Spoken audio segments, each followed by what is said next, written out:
Hi all, good morning, good evening. Welcome to day one of our exclusive training, JMeter Beginner to Master with Groovy, Dynatrace, Kubernetes, Docker, InfluxDB, Grafana, Jenkins, and BlazeMeter.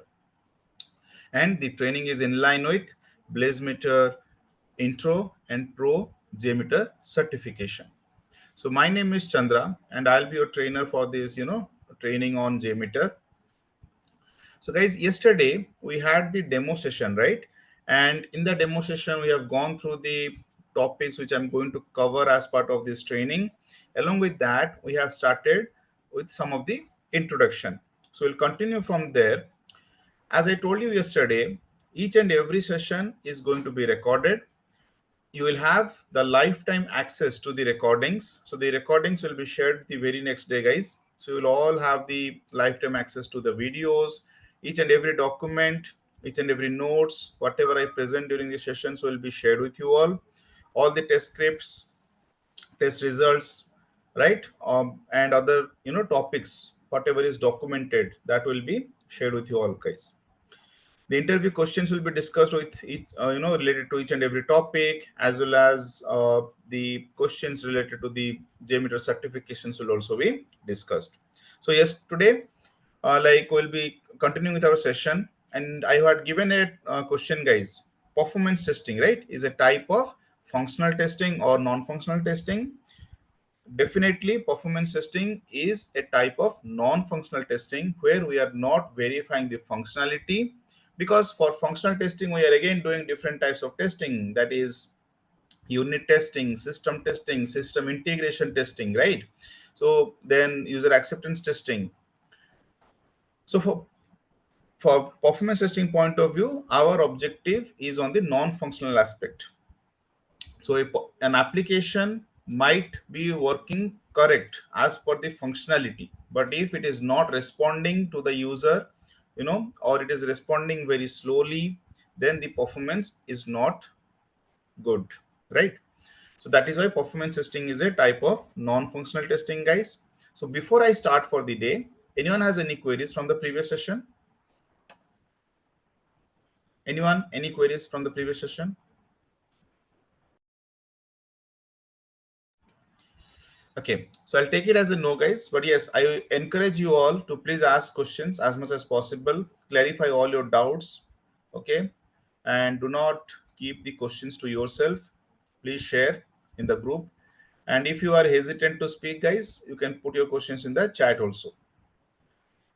So I'll be starting to share my screen. Once I start sharing my screen, I'll not be able to see your questions in the chat. So in between I'll come and check, guys, but in case you have any queries, please raise your hand, or sorry, please unmute yourself and ask your query. Okay, so I'll start sharing my screen.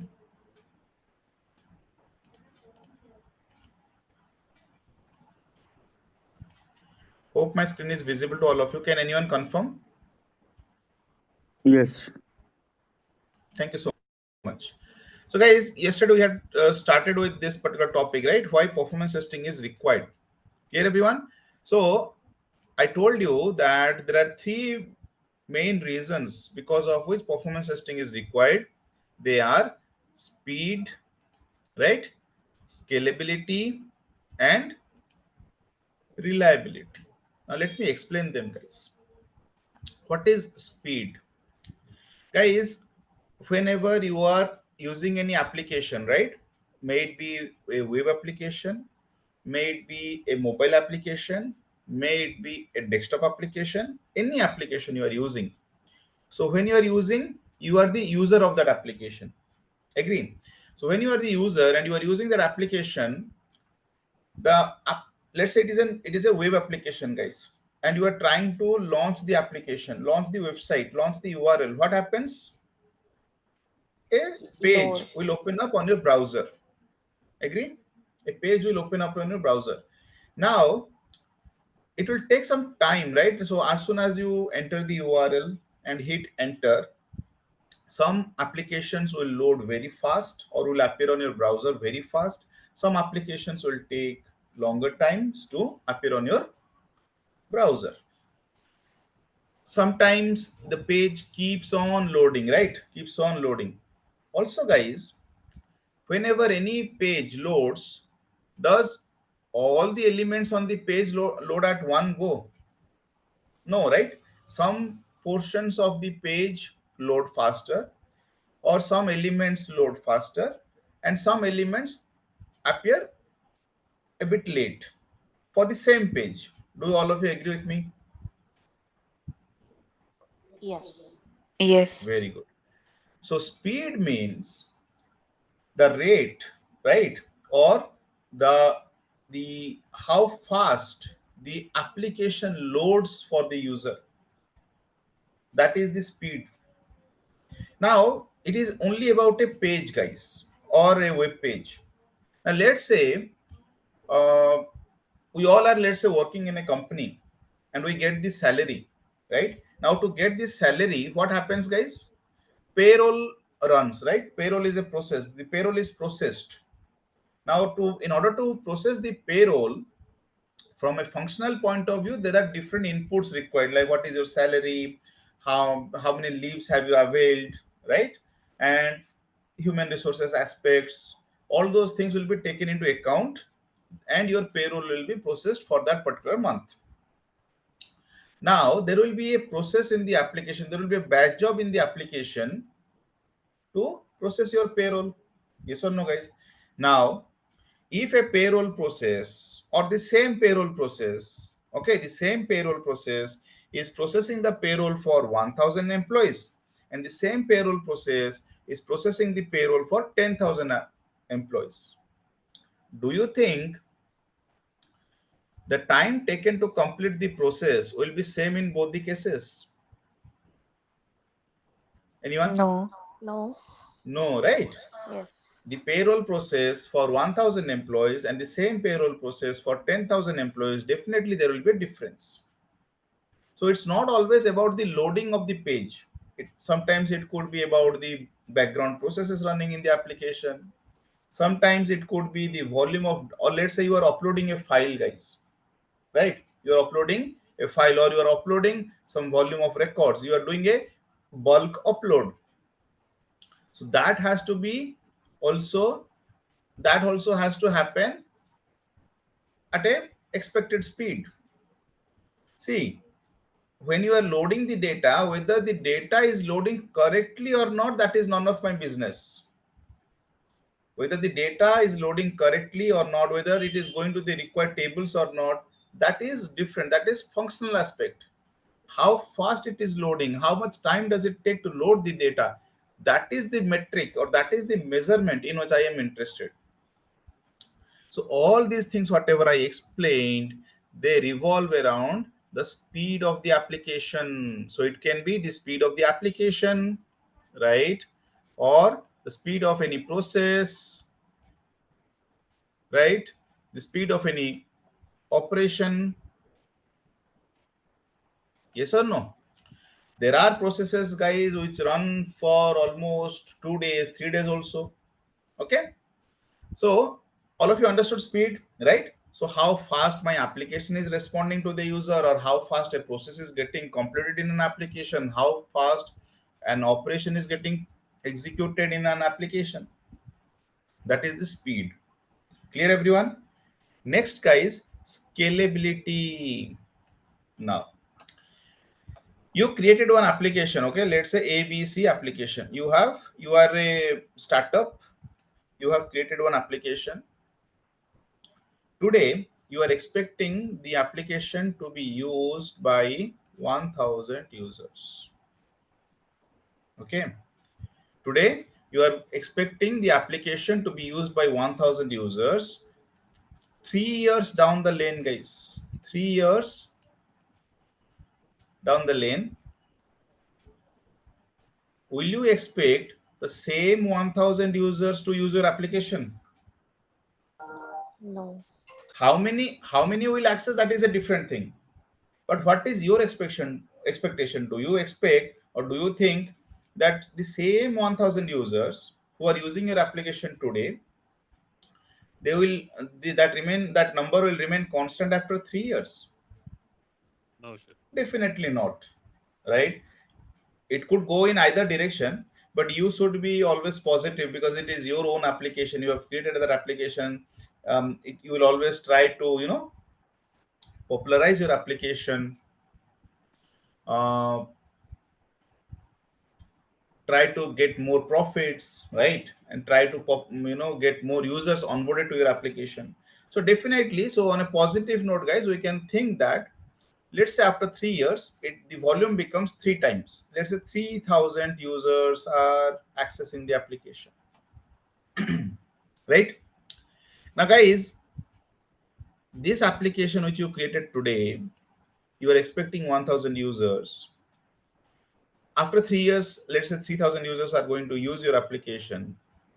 If you have not designed your application, means as on today, when you are creating your application, if you have not thought of the future, right, and you have designed your application, are you again going to invest in your IT after 2 years again, or after 1 year again, so that they can cope up with that volume? Then again, after 2 years, they can cope up with the increased volume. After 3 years, they can again cope up with the increased volume. Does it work in that way, guys? Or No. should it work in that way? No. No. Right? So whenever I'm designing any application as on today, I should keep the futuristic volumetric. Very, very important term, guys. Volumetric. Right? I need to keep the futuristic volumetric in my mind. So my solution architect, whenever the solution architect primarily designs the application, right? The architecture, the infrastructure, the capacity planning. So the solution architect should keep the futuristic volumetric in mind and design the application so that I do not have to upgrade my IT every time. Because investment in IT costs a lot, right? If I have just started my application, I haven't started making my profits yet, but if I keep on draining my money in upgrading my IT, then I'm never going to make profits. So whenever I'm going to design my application in the first place itself, I will think of the future volumetric and design the application. Now I am well aware that yes, my application can handle or can cope up 1,000 users, but I'm expecting it to have 3,000 users after 3 years. Now, do you expect, as a tester, right? Do you expect that, okay, now I'm expecting 1,000, so I will test with 1,000 users only. When 3,000 users will come into my application, I'll see at that time. Should that be the approach? No. Today itself, right? Because I'm delivering a project, I'm working in a project for an application ABC, I need to verify that the application is able to cope up 3,000 users also. The application is able to accommodate 3,000 users also, guys. Clear, everyone? So that should be my objective. Now, guys, when this 1,000 is going towards 3,000, what is happening? The volume is scaling up. Yes or no? The volume is scaling up. The volume is going up. If the volume is going up, my application should also be able to scale up, guys.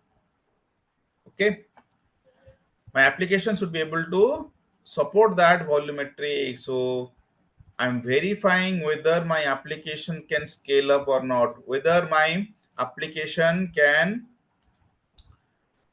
accommodate the increased volumetric.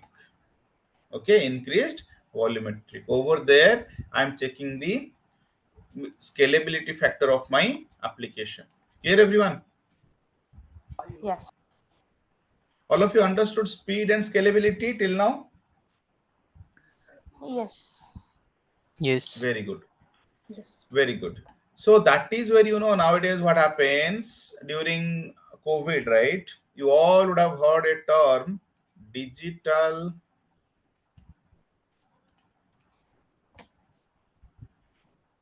transformation. Okay, digital transformation. Every means in most of the companies you would hear this term digital transformation. It is, it was just a marketing gimmick, guys. Means the different vendors were trying to make money out of this. They were trying to make the benefit out of it during the COVID era. So what was the objective, guys? They were telling that means during COVID, what happened? The businesses got disrupted. If my infrastructure was on premise, so I had a team who was maintaining my infrastructure, but it was at risk because people were not allowed to come to offices, right? So those all things were happening. So what happened? There was a phase known as digital transformation where the different vendors brought a new solution known as the cloud solution. The cloud's solution was present before also, guys, but it was not very popular. But during the COVID era, what happened? The cloud solutions became more popular. Every other project started to migrate, guys, from from on-premise to cloud, because they came with a guarantee that you don't have to maintain your infrastructure. We will be maintaining your infrastructure. You don't have to increase your infrastructure to accommodate the future volumetric. We can scale at ease. As per the requirement we can scale up, as per the requirement we can scale down. So they brought in all these things, because of which the different companies tried to migrate to cloud, adapt to cloud technologies, guys. Clear? But whether it is on premise, whether it is cloud, okay, whether your infrastructure is on premise, whether your infrastructure is on the cloud, scalability factor must be tested, guys. Even if my application is on premise, today I'm coming up with an application and I want to have my infrastructure on premise. So after 3 years, I'm again not going to increase, right? So today itself I'll plan, or at least I need to know that, okay, how much hardware do I need for my infrastructure to support these many users, or with this hardware whatever is given to me, how many users can I support?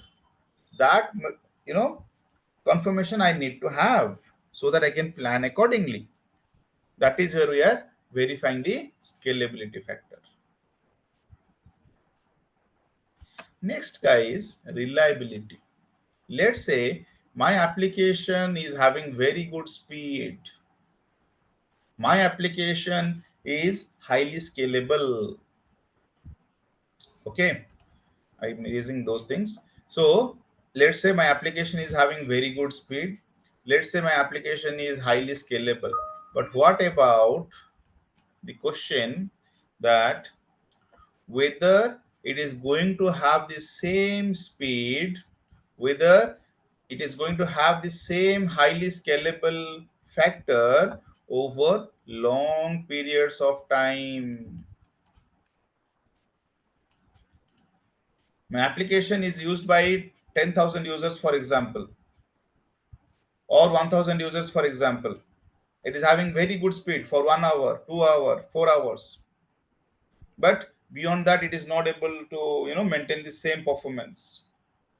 Or let's say it is able to handle the increase in users for 1 or 2 hours.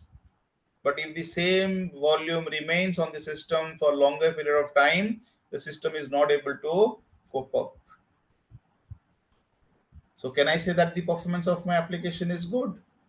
No, because my application is not going to be used for 1 or 2 hours only. It is going to be used for extended hours. All of you clear? Right? So whether my application is reliable or not, whether my application is reliable or not. So for that particular purpose, guys, we conduct certain types of tests for longer duration of time, for longer duration of time, guys. Now I explained these three factors, guys: speed, scalability, and reliability. Can anyone tell me, okay, first of all, is there a different objective or not, guys, for each of the pointer? Yes.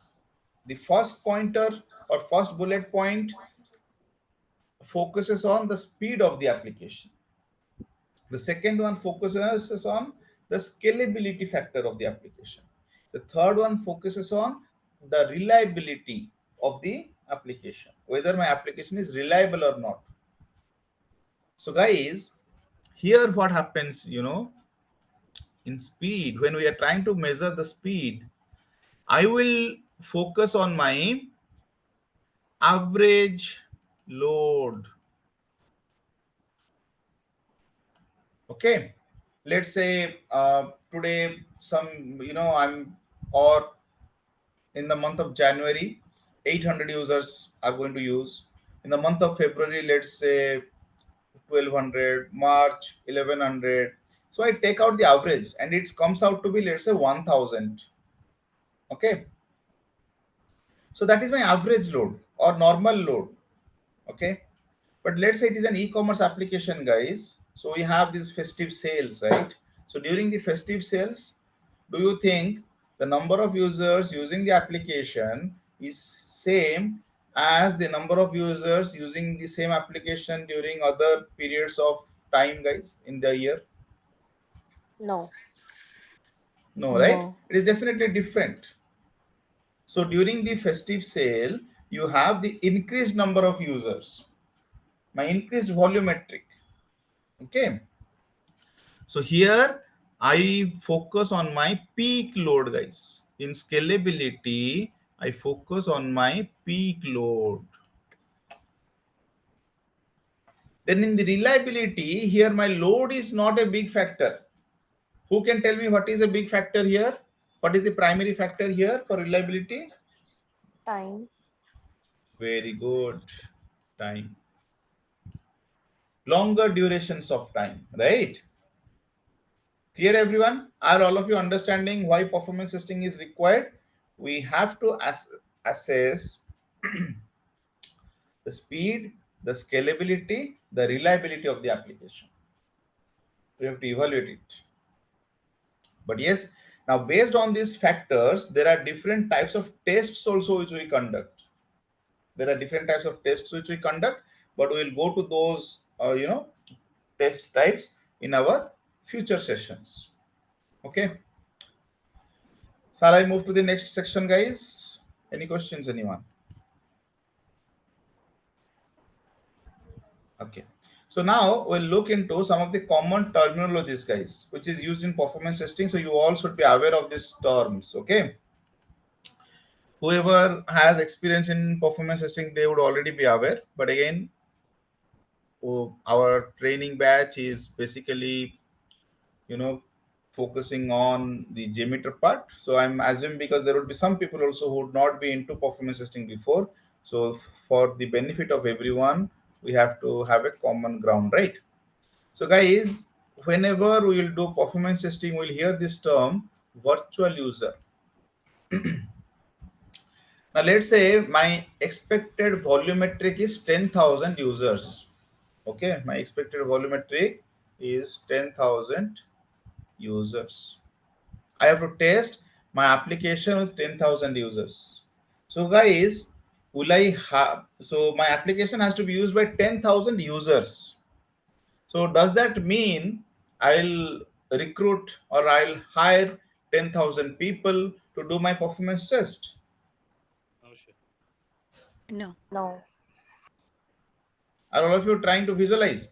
Am I going to recruit or hire 10,000 people to verify the performance of my application? Definitely not. Yes or no? That is why we are not doing the test with real users, guys. We are not doing the test with real users, right? Rather, we are doing the test with virtual user. Okay. Now you would be thinking, what is this virtual user? So virtual user means we have the performance testing tools. Okay. We have the performance testing tools. So whatever, navigation a user is supposed to do, a real user will do, right? Navigation, any navigation in an application, a real user will do. similar navigation, the same navigations will be done by the performance testing tool, guys. It will generate the users. Users means threads, connections to the application, and the real user behavior will be mimicked, guys. The tools will try to simulate the real user behavior. So because we are not testing the application with real users but virtual users, but yes, the load on the system, the load on my application is going to be the same, guys, because in the backend, right? So when a real user uses the application, in the backend the request goes to the application server, web server, right? Similarly here also, whenever the virtual user will try to mimic the user flow, similar kind of operations will happen in the backend, guys. And my objective is to test the backend performance of the application. I am not testing how the user is doing the navigation, or if I'm giving input A and I'm expecting output B, whether I'm getting output B or not.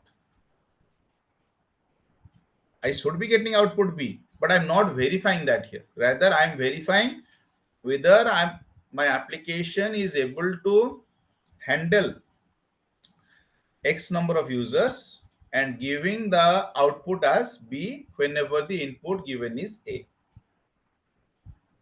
Okay. Now, guys, tell me, I have 1000 users. My input is A for all the users. My expected output is B.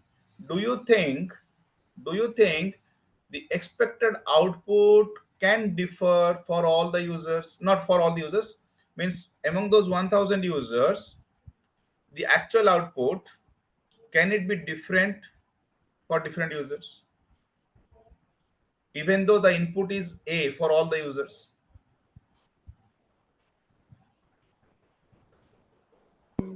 I'll repeat my question. For all the 1000 users, if the input is A, the same input is given, do you think, is it possible that some users will get the one actual output and some other users will get another actual output? No, the output will be the same. Output will be the same. Okay. All Once of you think the same? and It definitely could be different. It may be this, yes, it may be same for all the users. If it is same, it is well and good. But it could be different also. Now, Tatkal ticket booking, guys. Okay? Tatkal ticket booking. Let's say all the users are trying to book the same train. So I can say here, everyone is trying to book the same train, and my expected output is that everyone should be able to book a ticket or uh, get a successful status. Does that happen, guys?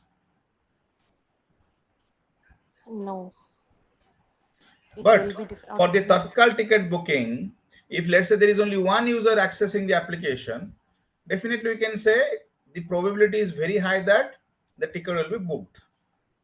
Let's say there are 10 users. Then also I can say for the same input, the ticket will be booked. But let's say if there are 1000 users, but the number of tickets available is, let's say, 500, are all the 1000 users going to get the same output? No. or Yes or no? So are all of you yes, understanding, guys? Our no, objective is not functionality here. Are you getting me or not? Okay. So virtual user, did all of you understand? So the process by which the performance, basically the performance testing tools are going to generate the virtual users. They are not real users, and these virtual users will mimic the user flow which is supposed to be conducted by the real users in production, or rather whatever scope we have in our performance testing, right? These virtual users are going to simulate that. Next, guys, response time. Very, very important, guys. Response time. What is response time?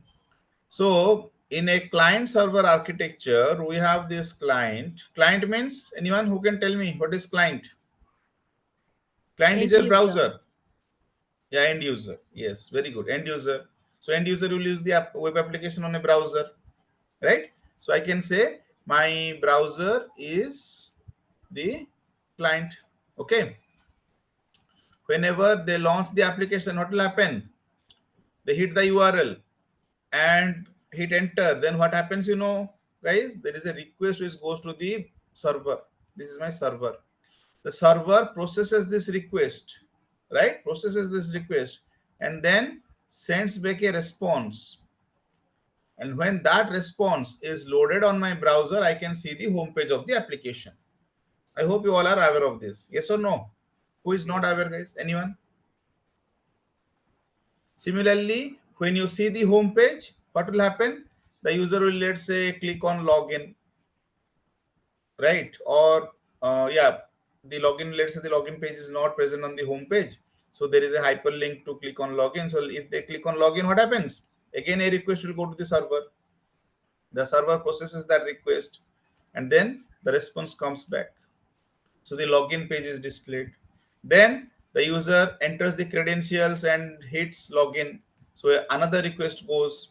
The server processes this request. It authenticates whether valid username and password has been entered, and then the response goes back. So basically, whenever we are doing any transaction, whenever we are going through the application, guys, we are basically doing a series of request and response, request and response. This process is being followed, guys. Are all of you getting me? Now, the server, okay, the server processes this request, right? The server processes this request. So in order to process that request, it will take some time, guys. Yes or no? To process that request, it will take some time. So the time taken by the server to process a request is known as the response time of the server, guys. This is very, very important, guys. Response time means server response time. So the time taken by the server to process the request is known as your response time. Okay. Then throughput. Throughput means output of a system, guys. Output of a system. So now when one user will launch the application, one request will go to launch. If 100 users, guys, if 100 users will launch the application at one time, what will happen? This 100 launch request will go to the server or not? Are all of you understanding? Yes. Are all of you understanding? I repeat. Yes.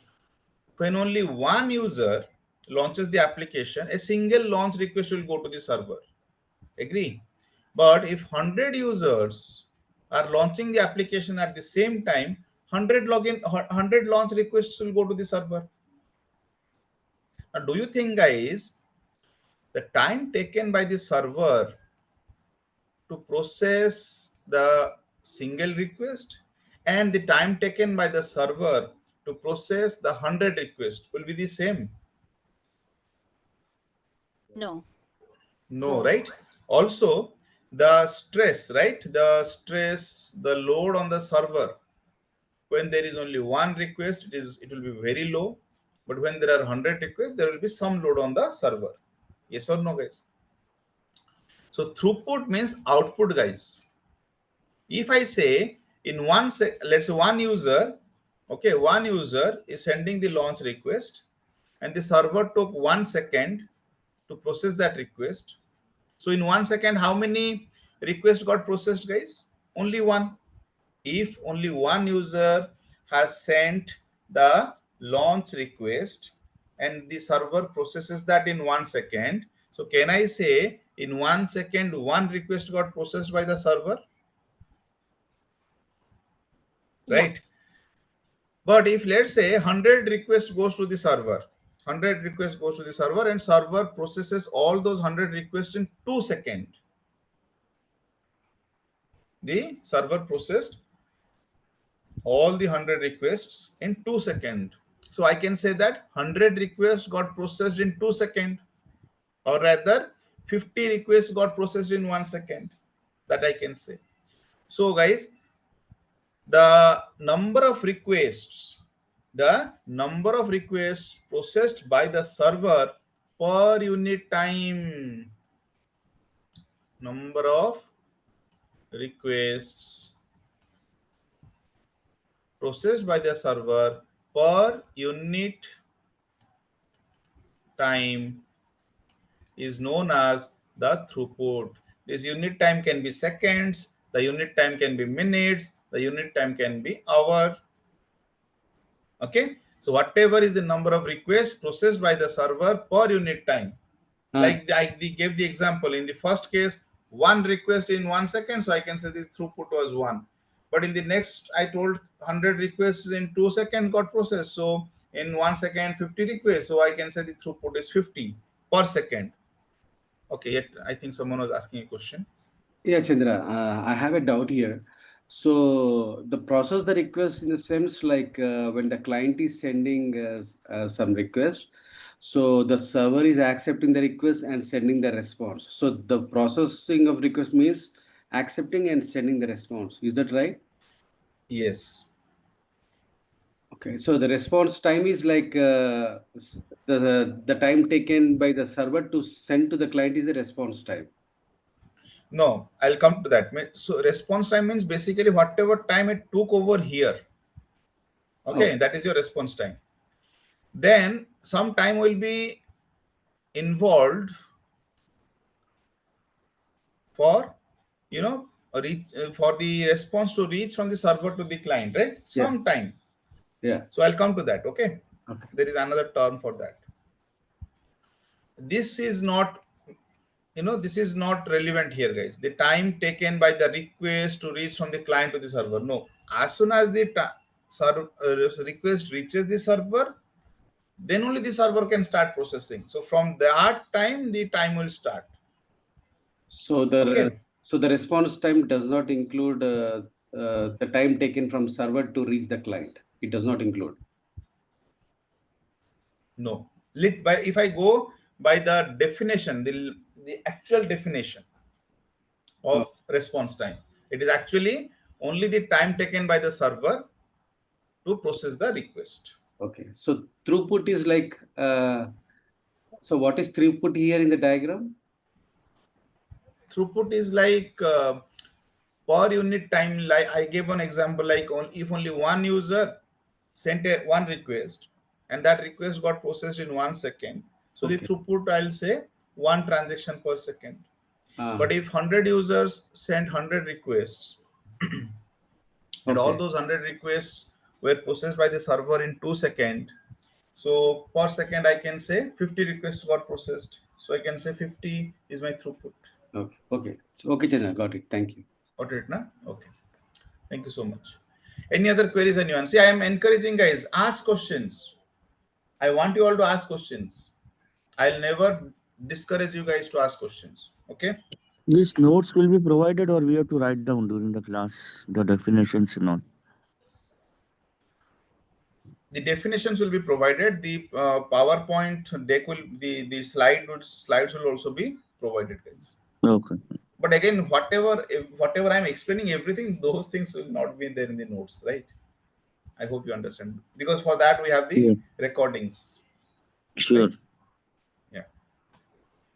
Yeah. Sorry for the interruption. I have one question. So for how many days these demo classes will go on? So it's not defined like that way. Like yesterday we had the demo session. Today is our regular session. So today is our day 1, and our team has already given the details, right? How to proceed for the payments and all. So today is our first regular session, and that is the team has decided to give it for free today. Okay, got it. Okay. So how will be the payment occur? I mean, should It would be something on a UPI to you guys, and So or you need to go to. you must be part of a WhatsApp group. Yeah. I Yeah. think there would be a message Can over there, I? or Yeah, yeah. Yeah, you can like contact that number which was provided in the WhatsApp yes. group yesterday. So they will process everything. You can pay the number which they will provide. Okay. Okay. Got it. Could I know your name, please? My team can Uh, reach out to you. it's Prashant. Prashant. Yeah. Okay, yeah, sure. Maybe you can put a question in the WhatsApp group, in whichever group you're present, regarding the payments. My team will, respond to you back. Sure. Thank you. Thank you so much. Okay, so we'll continue. Any other questions, anyone? Okay. So throughput means number of requests processed by the server per unit time, guys. Okay. Then request, I told you, right? Whenever the user does any transaction or navigation, right, on the application, a request will go in the backend, guys. So request goes from client to server. Okay. Then we have response. Response means, as I told you, the request will be processed by the server and a response will come back from server to client. Now, guys, the response can be a successful response, or the response can be unsuccessful. That is where I told you, right, that the input A is same for all the users, but the actual output might not be the same. For example, we are trying to view the, during our childhood, we would try to view the exam results. For some people, the results will be published or displayed, but for some people, it will show us 503 service temporarily unavailable. Have you guys experienced that or not? Yes. Yeah. Means the application is actually not down, right? But it is not able to handle those many users or those many requests. Yes or no, guys? So that is what. So the response can be successful, the response can be unsuccessful. The request might be the same for all the users, but the response can be successful, response can be unsuccessful. We'll discuss more in details later. Transaction. This is very, very important, guys. Okay. Guys, remember, when I am trying to launch the application, I'm giving one URL and I'm hitting enter. So what is happening? Is the application coming up automatically on its own? No. As I told, one request goes to the server. I'll erase these things, guys, right? So a request, when I'm trying to launch the application,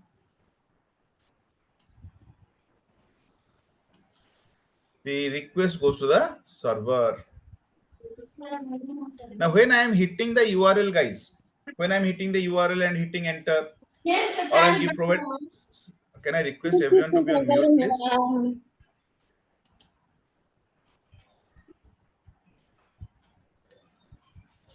And if possible, I do not encourage to switch on your videos. Maybe you can turn off your video.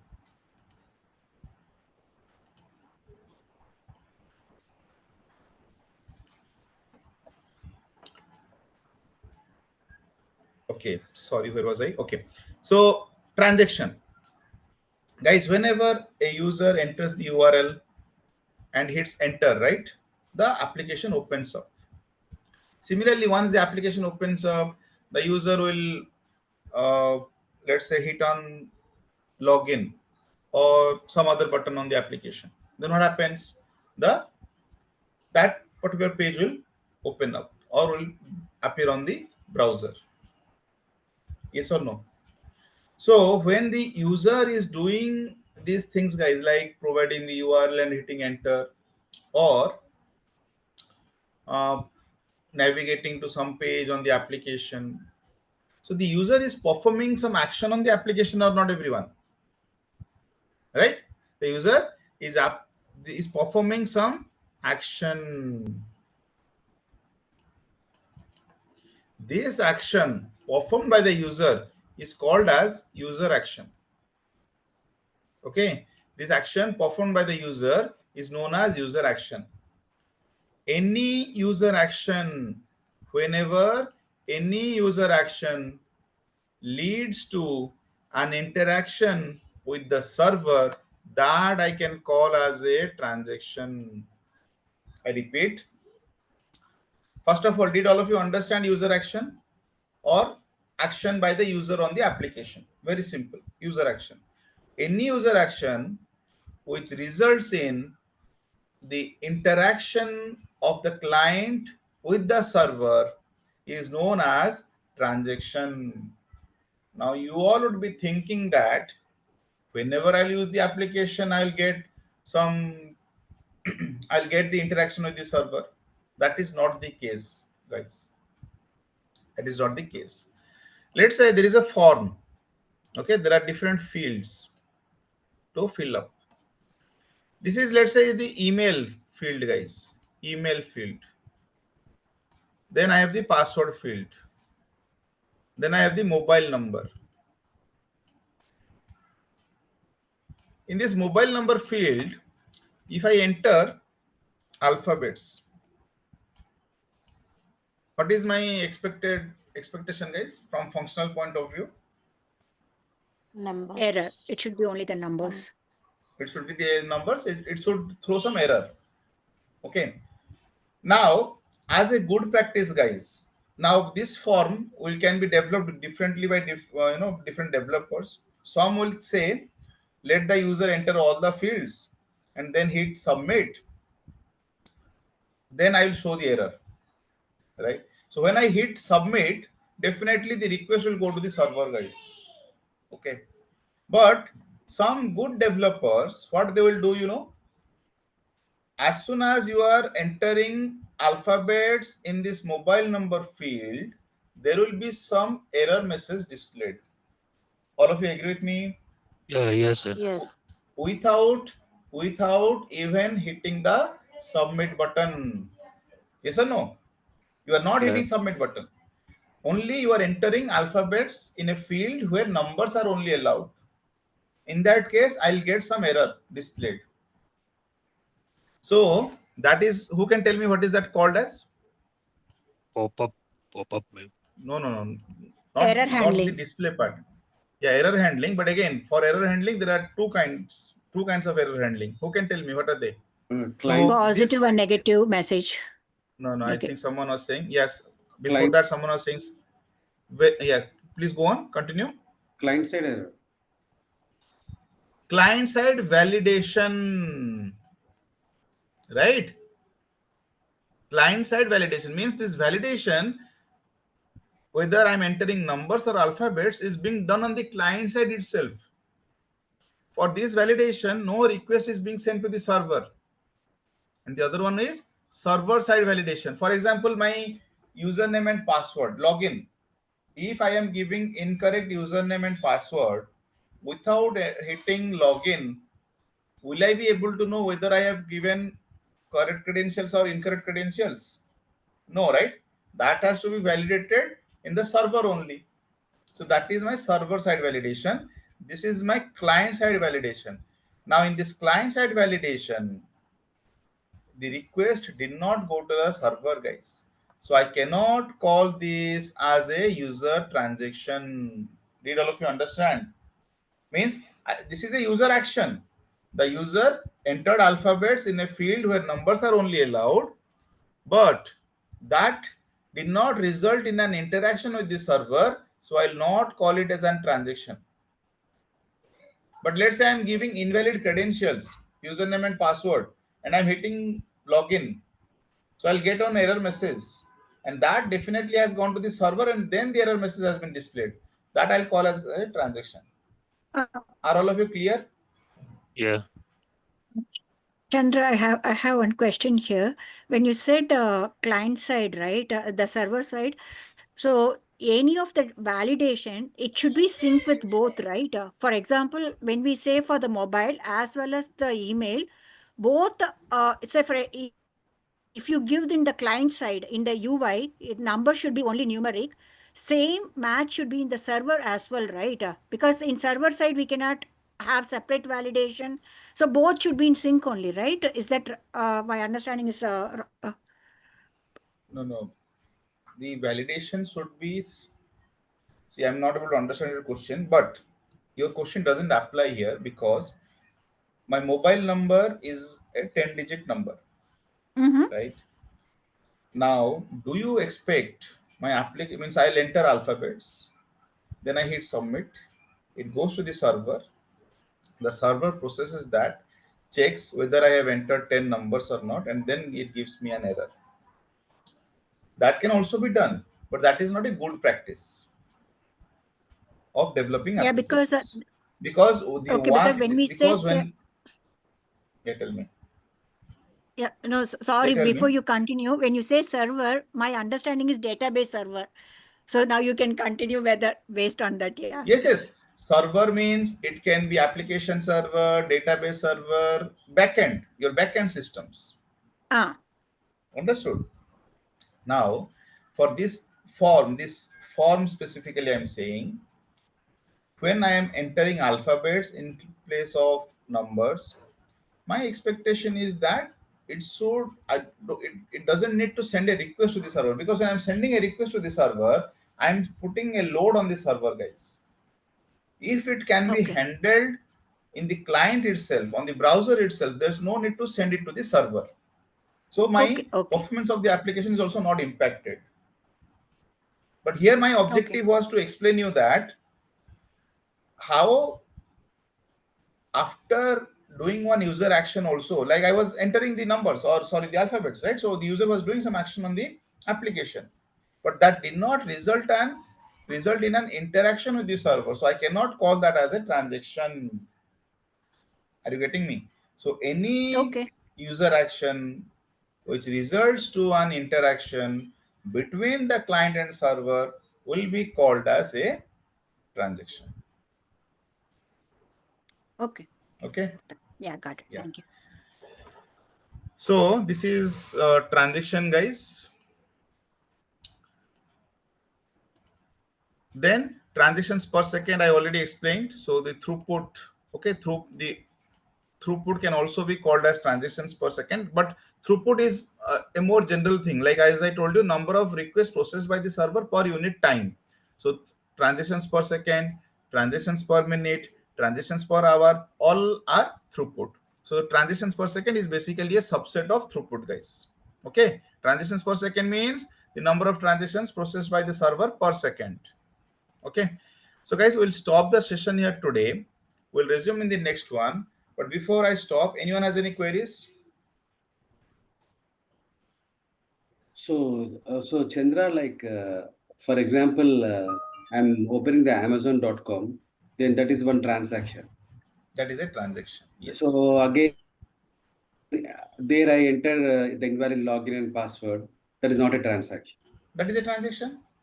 No, I clearly told the client side invalid log. If you are entering the invalid login and password without sending that details to the server, can your application tell whether you entered a valid credential or invalid credential?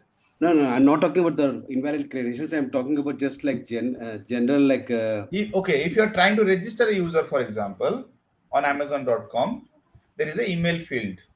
You are not providing valid values for the email field. Okay. So that is not a transaction.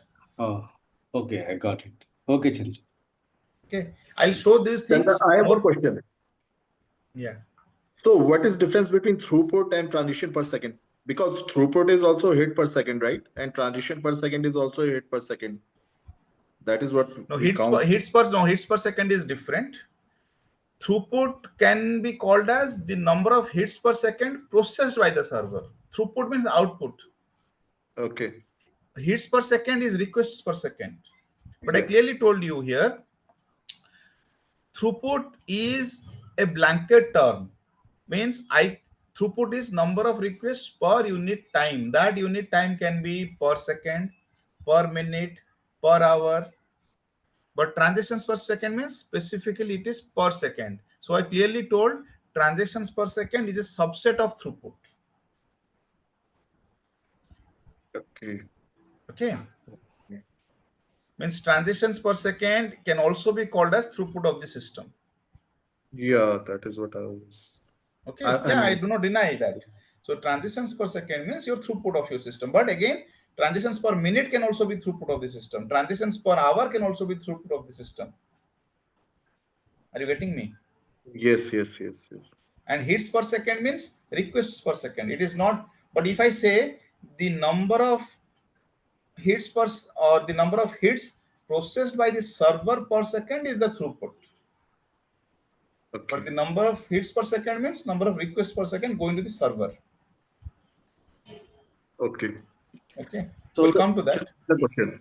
if possible, tomorrow, can you show the diagrammatic way, like the client and server? Just now you have showed in the beginning, right? Maybe tomorrow. Yeah. Maybe tomorrow. Yeah, I was showing these things only, right? Yeah. Everything I showed in I'll also show you means what do you want to see in the diagram? I'm not still getting. So where is throughput here? Where is transaction here? Where is request? I would say response time here in the client and server. Yeah, but okay, I'll try to do that. But transitions per second, how can I represent that in the diagram? Okay, I got it. Okay. Are you getting me? But Yeah. yes, I will elaborate that. Don't worry. Okay, I got your question. I'll try to do that. But anyways, we'll continue tomorrow, guys. We'll stop the session here today. Hope you all enjoy today's session. Thank you, Chandra. Thank you. Thank you all for joining. Have a good one. Thank you for now. Thank you. Thank you.